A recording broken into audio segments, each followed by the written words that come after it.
கட்டணம் இல்லாமல் உன் மகன் 1 தான் தருவேன். 3 கல்வி, மருத்துவம், தூய குடிநீர், இவை 3ஐயும் தரமாக சரியாக சமமாக உனக்கு கட்டணம் இல்லாமல் தருவேன்.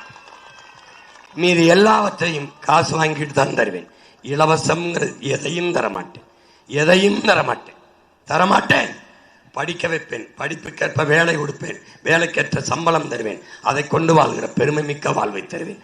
படித்தவன் படிக்காதவன் அனைவருக்கும் அரசு வேலை தருவேன். மாட்டு பண்ணையில் மாட்டு மடுவில் பால் கறக்கிறதுக்கு படித்தவன் தேவையில்லை. எத்தனை லட்சம் டன் பால் கறந்திருக்கிறேன் என்பதை கணக்கிட படித்தவன் தேவைப்படுகிறான். படித்தவன் படிக்காதவன் அனைவருக்கும் அரசு வேலை. நீ கவலையே படாத. மாட்டு பாலில் மிகப்பெரிய பொருளாதாரம், மாட்டுக்கறியில் மிகப்பெரிய பொருளாதாரம், ஆட்டுக்கறியில் ஆட்டுப்பாலில், எருமைக்கறியில் எருமைப்பாலில் மிகப்பெரிய பொருளாதாரம். அட உனக்கு ஒன்றும் இல்லை, எருக்களஞ்செடி இருக்குல்ல, எருக்களஞ்செடியில் ஒரு நூலை எடுத்து தயாரிக்கிற பட்டு தான் உலகத்திலே விலை உயர்ந்த பட்டு. உலகத்திலே விலை உயர்ந்த பால் கழுதப்பால் தான்.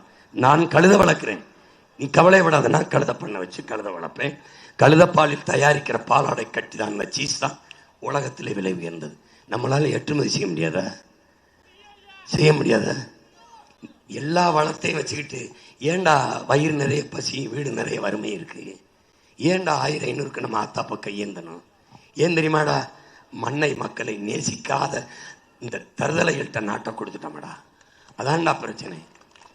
ஒரு சின்ன நாடு சிங்கப்பூர் வெறும் கடலை மட்டும் வைத்துக்கொண்டு, நமக்கு தான் கடல் இருக்கு, நிலம் இருக்கு, வளம் இருக்கு, கரும்பு இருக்கு, வாழை இருக்கு, தென்னை இருக்கு, ஆடு இருக்கு, மாடு இருக்கு, கோழி இருக்கு, எல்லா வளமும் இருந்து வீடு நிறைய வறுமை இருக்கையே, வயிறு நிறைய பசி இருக்கையே.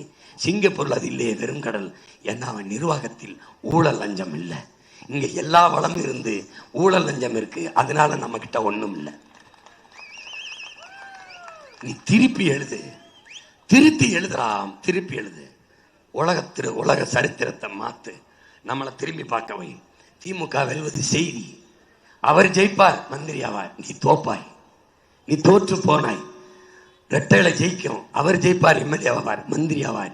ஆனால் அது வெறும் செய்தி. வென்றிருக்கார்கள், ஒரு மாறுதலும் இல்லை. 60 ஆண்டுகளாக ஆள் மாறுகிறது, ஆட்சி மாறுகிறது, ஆட்சி முறை மாறவில்லை. மாறி ஆண்டிருக்கிறார்கள், மாறி வாக்கு செலுத்தணும். வாழ்க்கை நிலை மாறல, இப்ப மாத்தணும். நீ திமுக வெல்வது ஒரு செய்தித்தாள்ல திமுக வெற்றி பெற்று விட்டது, அவ்வளவுதான். வழக்கம் போல ஒரு செய்தி, ஒரு சம்பவம். ஆனால் நாம் தமிழர் கட்சி, மனிதநேய மருத்துவர் நம்ம ஐயா மன்னார்குடியில் பாரதி செல்வன் வென்றார் என்றால் வரலாற்றில் மாபெரும் புரட்சி.